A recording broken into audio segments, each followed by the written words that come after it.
Good morning, Mr. Bagby here. Going to try something new. I'm using Zoom to record myself explaining the daily work assignment, and I'm going to post that on Sept YouTube. Let's see if it works today. Click on screen share, and there we are. So today we'll be reading chapters 4 and 5 of the Time Warp series number 6, Tut Tut, with Hotsnot and company. And we are going to go over the questions and answers during class today. Now, don't forget, you always need a fiction and a nonfiction book. And today you're going to choose from below your favorite genre. Why is it your favorite? Describe your favorite genre of fiction. And we have here detective crime, fantasy, realistic, science fiction, historical fiction, horror, sports. If it doesn't seem like any of those, it's probably realistic fiction. Nonfiction. Here's a really cool video here on nonfiction book features, the things that make nonfiction books so cool. Little tables, graphs, subtitles, all kinds of things that they go over here, and you'll find out what your fiction book has in terms of nonfiction book features. We are going to continue sharing our narrative memory stories as well as our PowerPoints. I was so happy that so many more students are figuring out how to do that. Double click and get their screen shared with all of us so we can see what you've been working on.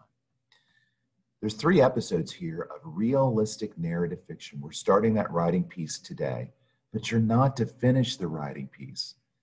I'm emphasizing the process. There's a process to writing quality work.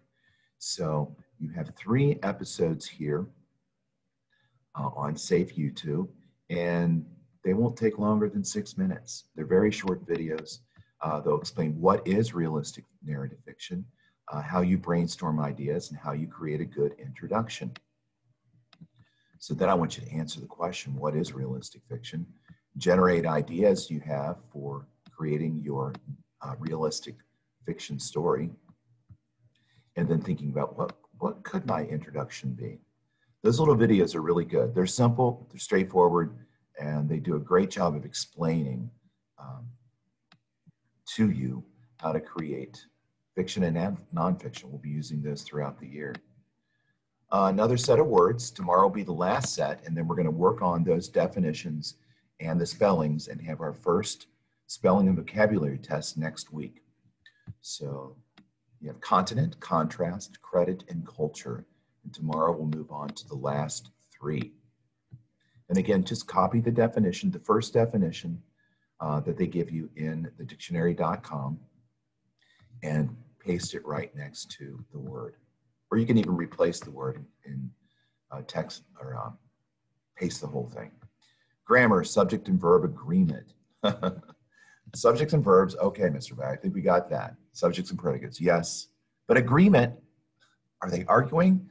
Well, not exactly. The thing is with subjects and verbs, we always set our sentences in whether we're talking about one person or whether we're talking about more than one person. One thing or more than one thing. And then we're also talking about when we're making our sentence happen. Are we making our sentence happen in the past? Are we making it happen in the present? Or are we making it happen in the future? And among those 3, there's lots of variations. English is a complicated language, and learning how to properly use all the grammar guidelines and rules is a thing that you have to practice with. So today you're going to decide which verb here agrees with the subject. For example, Annie and her brothers is at school, or Annie and her brothers are at school. Now you have to think that through. You can really trust your ear, but not always. Sometimes there's tricky ones. For example, when you have, let's see, one of my sisters, you have the word sisters here, and sisters is plural, but the subject is one. So that means the subject is singular. So it is a little tricky, but you can trust your ears usually. So read them out loud and then figure out if it is one verb or the other. We've got the last cool little paragraph about Gregor Mendel. So fix all the mistakes in there. There's lots of them. Mendel growed plants from 2 tall parent plants. Talk about agreement. He growed plants from 2 short parent plants. He also grew plants with one tall and one short parent. When both parent plants were alike, the new plants looked like the parents. The plant that grew from a tall and a short parent was tall. Mendel later learned that some traits are stronger than others. His discovery helped us learn how human traits are passed from parents to children. He really did change the world. I love these paragraph editing paragraphs because you learn about not just fixing mistakes, you learn something about the history of the world, famous people, etc.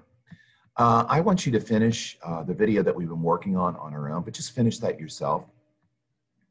We have a really cool little quiz on ancient Egypt. You go to this link, and if it asks you for a code, you go to this code right here.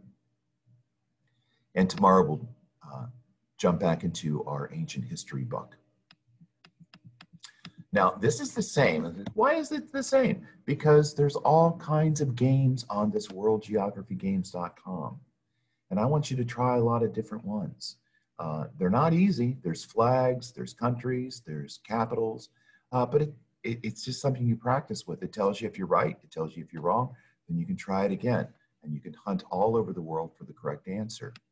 So it's not judging you, it's just helping you learn all about the world. So don't get discouraged if you get a lot of them wrong. It's okay. Use your street view. Again, I'm going to be asking some of you to share next week a place that you've discovered on Earth that you want to show us through sharing your Google Maps screen.